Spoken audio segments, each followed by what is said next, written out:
J'aime bien le sport, mais je n'en fais pas beaucoup de façon intensive, mais volontiers un petit peu de course, de badminton, de marche, de pot de phoque en hiver, oui. Le sport préféré, bon, moi je vais dire la course quand même. Hein. Et puis le football, j'aime beaucoup aussi. Ouais, alors j'ai tous les sports de raquette, je pratique du tennis, du squash, du badminton, du volley. J'aime bien marcher aussi. Donc devant la télé, c'est le basket. J'aime beaucoup le basket. J'aime beaucoup là aussi le fait que le résultat peut changer à tout moment.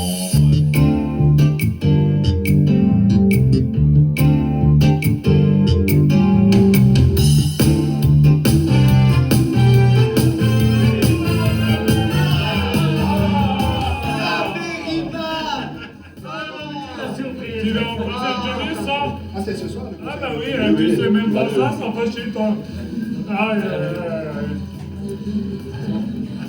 Ah l'abbé, votre dame va bien.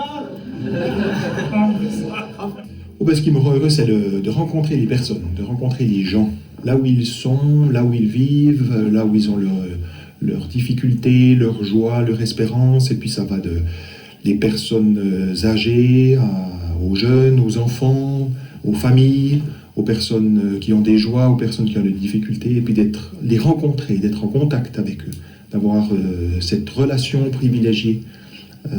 C'est ça qui remplit. Après, bien sûr, la prière, la messe et tout ce qui nous permet d'être en contact avec Dieu, mais d'être en contact avec les gens qu'on aime.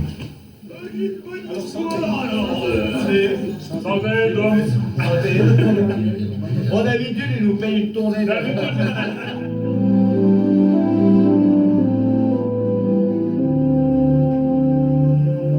Alors, c'est vrai qu'il y a une grande joie qui m'est donnée aussi dans le ministère, c'est de rencontrer les familles.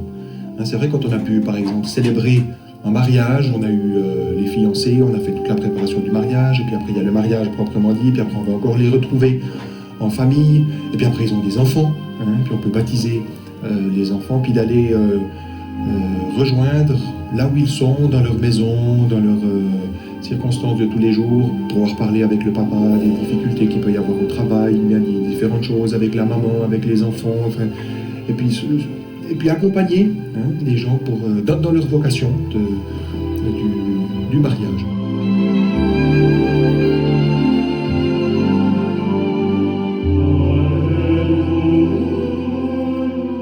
C'est vrai que depuis que j'étais ordonné prêtre, j'ai toujours trouvé que la relation et puis l'accompagnement des malades ou des personnes âgées, ça c'était vraiment une chose capitale et très important, parce que c'est aussi un moment où il y a des personnes qui ont des difficultés, qui ont de la souffrance physique, qu'il faut pouvoir soutenir, ne serait-ce par le sacrement des malades ou par la confession ou par la prière, et puis l'écoute attentive de ce qu'ils portent dans leur cœur et dans leur vie.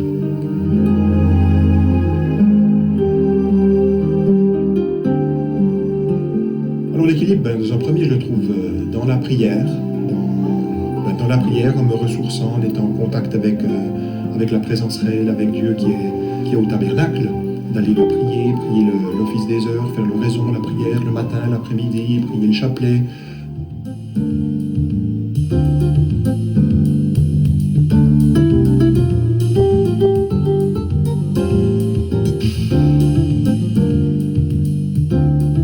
On n'est pas qu'une âme, on est aussi un corps.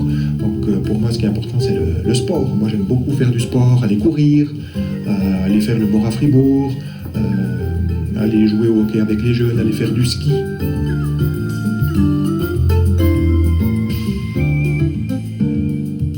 On attend en fait beaucoup d'un prêtre, ce qui fait que quand il a des limites et des défauts, on a l'impression que ça doit être l'homme qui doit être parfait, alors qu'on a des fragilités humaines. Mais ce qu'on attend, c'est qu'il nous donne Dieu, qui nous renvoie à Dieu.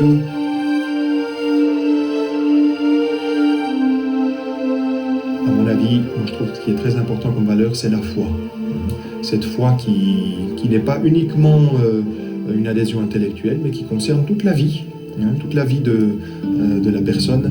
Alors cette relation privilégiée avec Dieu, avec Jésus en tant que Fils de Dieu, la foi, et puis aussi on vit dans un monde avec énormément de mal, beaucoup de terrorisme, de guerre, de souffrance, de scandales, de maladies, de drames. Et je crois qu'on doit aussi éduquer à l'espérance, rendre compte de l'espérance qui est en nous, que malgré tout, la vie vaut la peine d'être vécue.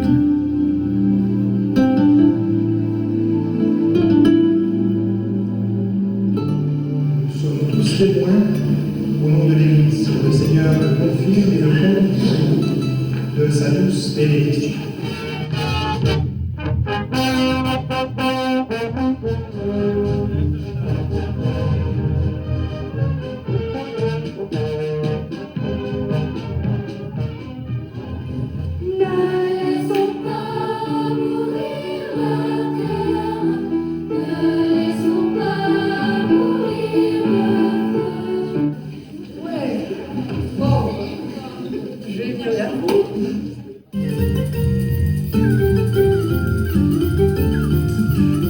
Qu'est-ce qui me fait rire?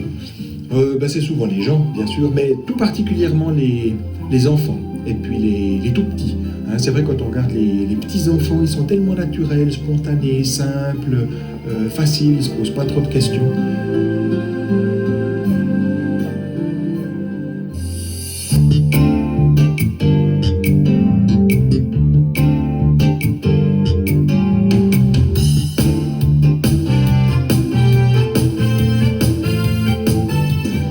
Il faudra surtout que tu fasses attention avec le short qui déchirait. Je suis persuadé que le bon Dieu est d'accord avec toi si tu t'habilles un peu correctement. Ouais.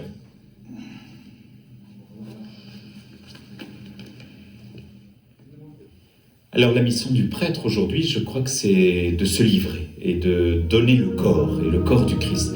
Et c'est pour ça qu'on a l'audace de dire « ceci est mon corps », alors que bien sûr c'est pas notre corps à nous, mais c'est le Christ, nous parlons au nom du Christ, et donc de se livrer corps et âme. Et puis, la deuxième mission extrêmement importante, je crois, c'est de faire ce que Jésus nous a dit, c'est-à-dire de délivrer. Et de délivrer en pardonnant, en offrant le pardon. Donc la libération, une entreprise, si j'ose dire, de libération intérieure.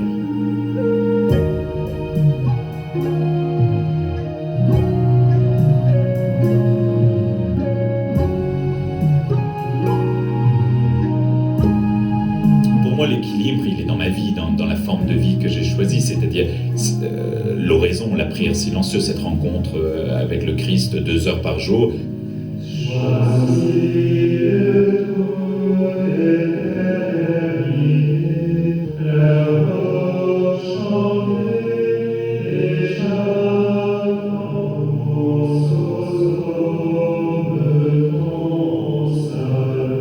Alors bien entendu, ma première collaboration, et c'est peut-être ça la différence entre un prêtre religieux avec un prêtre séculier, un prêtre en paroisse, c'est qu'on vit en communauté. Et donc c'est d'abord là, dans la communauté, qu'on partage notre ministère. On ne le vit pas seul, puisque je suis sans cesse entouré. Et ça, c'est une immense richesse, une immense chance, qui n'est pas toujours facile à vivre. Chacun nos caractères, chacun nos personnalités, nos manières d'être, nos sensibilités. Et pourtant, au jour où on souffle, on a besoin de souffler, on est bien heureux d'être dans une communauté, de ne pas être seul, de ne pas être livré comme ça n'importe où, parce que ce n'est pas toujours facile comme mission. Il faut porter beaucoup de choses, il faut porter la souffrance des autres, et donc on a besoin aussi de se décharger. Donc là, c'est vraiment la première coopération, si on peut dire comme ça. Pour moi, c'est la communauté.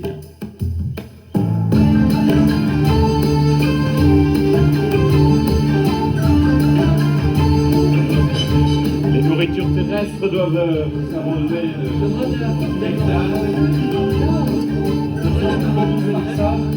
afin de mieux apprécier demain. Si vous voyez ce que je dis.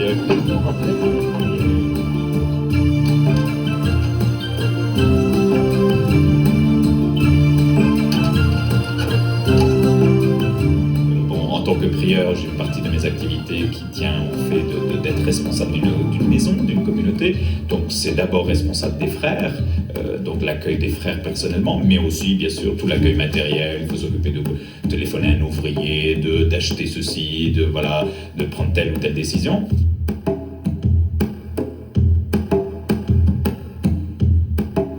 J'ai beaucoup d'apostolat, d'accompagnement spirituel dont je parlais tout à l'heure, accueil individuel de personne à personne.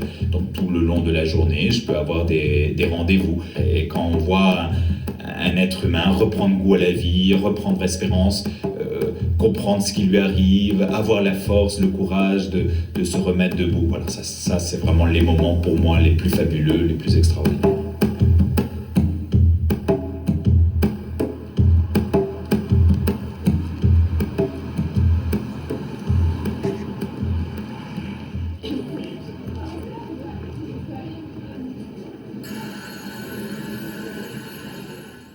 Mais j'ai également un travail d'enseignement, donc c'est parfois préparer des cours, préparer des homélies, préparer des articles à écrire. C'est évidemment les cours eux-mêmes, l'enseignement. Comment je vais faire pour me débrouiller, mais bon, on va s'en sortir.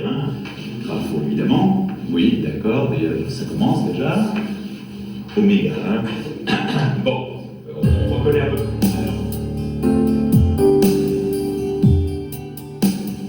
Donc la difficulté, je pense, aujourd'hui, c'est de vivre les trois vœux. Vœux de pauvreté, de chasteté, obéissance. Parce qu'ils vont à l'encontre de bien des valeurs de cette société. La pauvreté, alors que nous sommes dans une civilisation riche, où il faut accumuler, où il faut gagner sa propre croûte. Nous, on partage tout, on met tout en commun. C'est pas toujours facile. Parce que parfois, on aurait envie d'avoir soi-même. La chasteté, bon, pas besoin de faire des grands dessins pour comprendre qu'on n'est pas dans une société particulièrement chaste.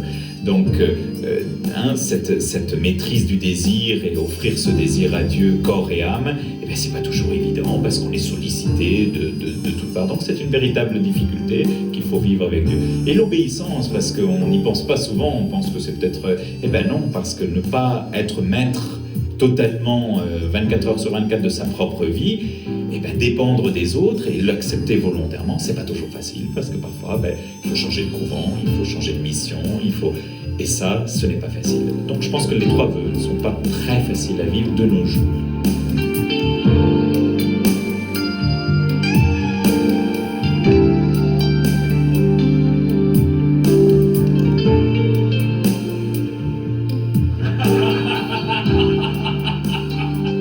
Les gars, santé.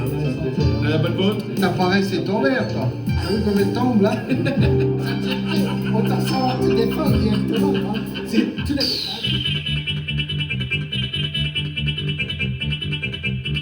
Qu'est-ce qui fait rire entre elles? Tant de choses. Tant de choses. Évidemment, si je voulais faire une réponse spirituelle, mais qui serait vraie en plus, c'est l'humour de Dieu. Moi, ça me fait rire de voir comment Dieu nous s'amuse, mais au bon sens du terme, pas qu'il se moque de nous, pas du tout, mais il nous dit tant de fois, oh, tu vois ce que je t'avais dit, je t'avais bien dit que... Et puis effectivement, ça me fait rire parce que c'est vrai.